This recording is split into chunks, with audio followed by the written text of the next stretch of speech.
Testing, ta-ta testing. What's up, people? Welcome back to Football Therapy with me, your host, Jan. How you doing, friends? I hope you're doing well. I really do hope that. Back at the desk today for a more chilled, relaxing format. I know a lot of you guys prefer me doing the heavily edited presenting format against the wall back there. But today, I want to just be a little bit more chilled. And I know a lot of people prefer this as well. So I'm trying to do a bit of content for everyone. Plus, I'm a little bit tired, and I could really do without spending loads of time editing today. Hey, I'm just being real with you guys. I'm just being real. Welcome back. We are going to talk about Chelsea news today. A bunch of stuff to get into. Of course, Champions League coming up. I probably will do a preview for that. There is a pre-match press conference from Big Tommy Tuchel in not too long. But before we crack into some sensational and interesting, insightful Chelsea news, I'd urge you to drop a like if you want to help me out. See if we can get a bunch of likes on the video. It's helpful to me. I don't know if you guys want to help me out, but if you do, that's how you do it. And it takes a second. It's just a little click. Sweet. And subscribe. Hey, only if you want to. Boys and girls, I'm like so few subscribers of 15,000 on Instagram. Wow. Incredible. 15,000 of you watching me behind the scenes, nearly. At Football Yannick on Instagram, you watching right now could be the difference maker to tip me over that edge. Tip me over the edge, that sounds negative. It's a positive thing. Anyway, we're going to use football.london and stroll on down through it. Hey, it's Dan Childs, my mate, son of Chelsea. Hello, Jan. It didn't talk like that. Chelsea news, transfers live. Matthijs de Ligt blow. Ooh, is it really a blow? Liverpool warning. Ooh. John Terry move, which is interesting. On that as well, we're going to talk about John Terry's managerial movements. But what's happening with Frankie Lampard? I thought his stock was quite high after Chelsea because he was being seriously praised after getting Chelsea into the top four in difficult circumstances and reaching a cup final. Obviously with the ban and without Hazard and stuff. But yeah, and obviously bringing all the kids through. I mean, he's already got a legacy at Chelsea with Reece James, Mason Mount, and, some of the other kids. Is he getting a job? I know he's just had a young boy, so he's probably enjoying being a father to his first son. But yeah, I wonder if his stock's failing or if he's apparently got some calls. But I am keen to watch Frank Lampard manage again. He's an absolute ledge. Right, let's have a look then. Football.London, Billy Gilmore's situation explained. Of course, he didn't start against Arsenal. I have relative trust in that. Gary Neville, ominous Chelsea verdict. So this is interesting. G-Nev, who I like a lot. I like how he talks. I like his opinions. Very intelligent man. I like how he talks about football. He has a podcast that he does, I think, with Sky Sports. And he sort of reflects on football and speaks about certain subjects. He spoke about Chelsea. It was interesting because I'd expect Manchester United to beat Newcastle in the way which they did. With or without Ronaldo, that's true. They always smash up Newcastle by 4 goals. Certainly the last 2 times they've met them, they've scored 4, I think. So, that's true. But then I went home from Salford to watch the Chelsea-Villa game. And Villa played well, which they did, by the way. And Villa are a decent side, which they are, by the way. But Chelsea, again, just like robotic, methodical, true. Thomas Tuchel style. When they scored that first goal, Lukaku, I just thought, ooh, I'm trying to do that in the Gary Neville way. Ooh, he does that on commentary sometimes. It's ominous. The striker scoring guaranteed. The players in behind him, a good midfield. They're going to be very difficult to stop. I did want to talk about this because it's true. This has happened before at Chelsea. When we signed all these players the season before under Frank Lampard, and we started really well, and we were top of the league at Christmas. People forget that. I'm not going to keep talking about Frank Lampard, because that's not my prerogative at the moment. Excuse me. But, and people were talking like, Chelsea's very difficult to stop. Although, it does seem like with such an experienced head in Thomas Tuchel at the helm at Chelsea Football Club, there won't be any sort of sensational drop off. You'd imagine. Sorry, I've got a bit of a cold, guys. Right. Yeah, this is interesting. I'm not going to read this bit, but I do want to talk about Conor Gallagher, who we've sort of known is a really good player for a while. People who know way more about the academy than me have been talking to me about him for a while. And obviously enjoyed a couple of good loan spells, split season loan, 2 different clubs.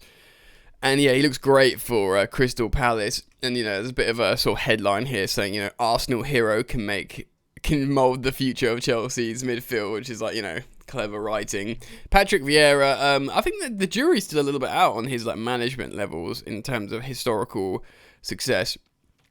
But the way he set that Palace team up is looking good. They look positive. That comeback against West Ham was really good, led by Gallagher. Of course, Edouard, he looks like, he had 5 touches, 2 shots, and 2 goals in his late debut coming off the bench. So that bodes really well for him, Zaha, Ayew, Gallagher breaking the lines from midfield. Gallagher's like a number 10. He's an attacking midfielder, and people trust him to play a functional central midfielder role where he makes tackles and presses and stuff. Quite like Mason Mount in many ways. Interesting, although I think he's a little bit more of a sniffer than Mason Mount in terms of goal scoring. Great air as well. We can't let that go under. Not discussed. So yeah, really interesting. A lot of people are saying, reactionary people I've seen saying, recall them in January and, stick Sowell on the bench after Sowell's shaky start in English football. I wonder if he'll start in midweek. I think he probably will. Try and get him back on the horse as quick as possible, Sowell. We can discuss that later. Adam Newson here talking about how there is obviously an open training session at Cobham and then a Tuchel and player pre-match press conference for the Champions League. I wonder who it will be. Okay, John Terry. Yeah, this is interesting. He's reportedly interested in moving to Nottingham Forest, where he briefly enjoyed a loan spell in the year 2000. Woo! That's a world away, boys and girls. But this time as manager, according to The Sun. The Chelsea legend wants to be a manager in his own right after being Dean Smith's assistant and would be open to replacing Chris Hughton if he loses his job at Forest. Oh, dog eat dog world. Yeah, John Terry has been very, very vocal about how he eventually wants to manage Chelsea. It must have been difficult for him to watch Lampard get the job, who's a little bit younger than him, I think. Is he? Oh no, is he a bit older than him? I always thought Lampard was younger. I actually think he might be a year or 2 older. Anyway, I digress. I think he's a bit older. His mate from Chelsea getting that massive job before he does, and I think maybe JT was looking into coaching a lot before Lampard. I think he was doing his badges when Lampard just sort of joined Jody Morris with the youth team for a bit. So he will massively want to be managing Chelsea, but I think you'd say with JT that he's done a lot of work. He's done, he's done his full badges, like his highest level badges that you can do, UEFA stuff. He's done them all. He's passed them probably quite well. And a lot of coaches don't do all of them and go in through different ways. I don't think Lampard's done all those. So he's done that. He's had excellent experience with Dean Smith at Aston Villa, assistant coaching at a very high level. And then now, going into a championship. Well, Lampard did the right thing going into a championship job. But going Forest are a big team. Obviously, we know they won 2 European Cups because their fans are always telling us about that at Stamford Bridge. I just remember being at Stamford Bridge for a few years in a row and just always playing Nottingham Forest and just always hearing about them ruddy winning 2 European Cups. Amazing achievement, of course. Anyway, big club is what I'm saying. And JT managing them would be really, really good. So that would certainly be interesting, and a reason to watch the championship. Let's have a look at this then, boys and girls. God, De Ligt looked like he's just grown 5 years older. I suppose he's no longer 19, he's early 20s. But do you remember, he was quite big, and he looks like a leader, but he kind of had the baby face. But now he looks like he's suddenly grown up. According to Calcio Mercato via ESPN, Chelsea will be joining Real Madrid in the race to sign Juventus defender Matthijs de Ligt. The Blues have been linked with the Netherlands international recently, but may have to battle Los Blancos for his signature.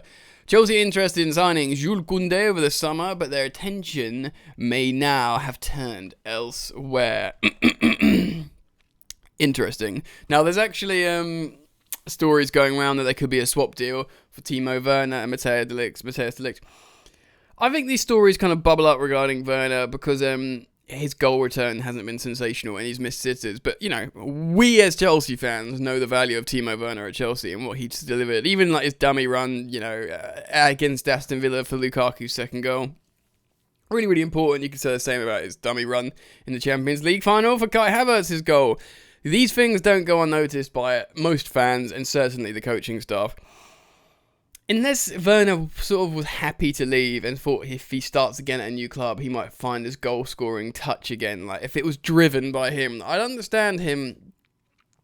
I've spoken about on the channel being linked to Bayern Munich because Julian Nagelsmann is there and he got so much out of him in terms of goal scoring at RB Leipzig. That's what got him the Chelsea move and the Liverpool interest and the Bayern Munich interest. He really wanted to join Bayern Munich. Now that coach who made him score goals is at said club, in Bayern Munich. To me, that could be like an alluring possibility for Timo Werner. Juventus, though, like, I don't know. I mean, big club, of course, the old lady, historical and stuff, but I don't know, like, unless he's got some, like, him and his girlfriend always wanted to move to Italy. Yeah, I mean, it's difficult to think, does he want to go, Juve, does it make sense?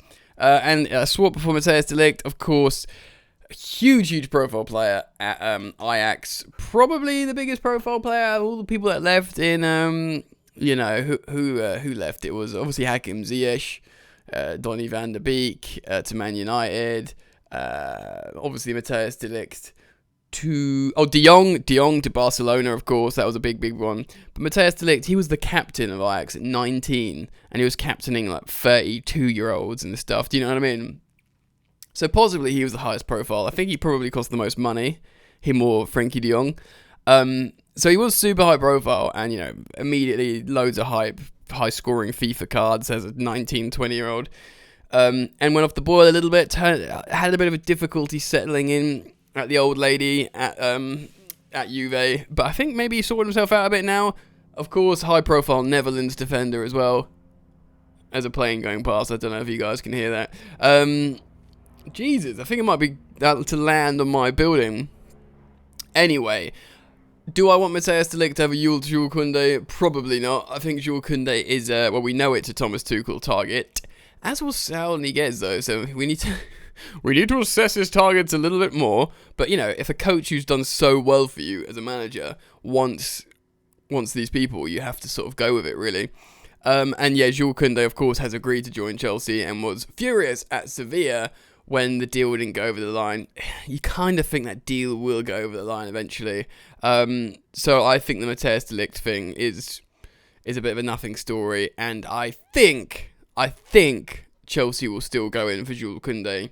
And of course, we have a whole season to analyse how well Trevor Chalobah plays under Thomas Tuchel. And of course, so far, he's been pretty darn immaculate. So there is that, ladies and gentlemen. There is that. Anyway, let me know what you think. Comment down below on such subjects as Matthijs de Ligt, Jules Koundé, John Terry, maybe Lampard, both in management, all the other stuff I've spoken about, the title race, Gary Neville's comments, etc. So let's start up the conversations. It means a lot to me if you guys could show your support by dropping a like on the video. Let's see if we can get 3,000 likes. Hashtag target. And feel free to follow me on the gram for exclusive sensational nudes at Football Yannick, about to hit 15,000 subscribers. Guys, I like this kind of video format. It's chill. It's a little bit more closer to a podcast, I guess. Free-flowing conversation, but content on the screen that we go through together. I don't exclusively do this. I don't exclusively do the wall content. I do both, and I alternate, and hopefully you guys, as viewers, enjoy both. So thank you for your support, friends. Keep it locked to Football Therapy with that bell notifications icon on, so you get notified when I upload first. You could be the first, friends. Alright, enjoy the football. Hey, and I'll see you later.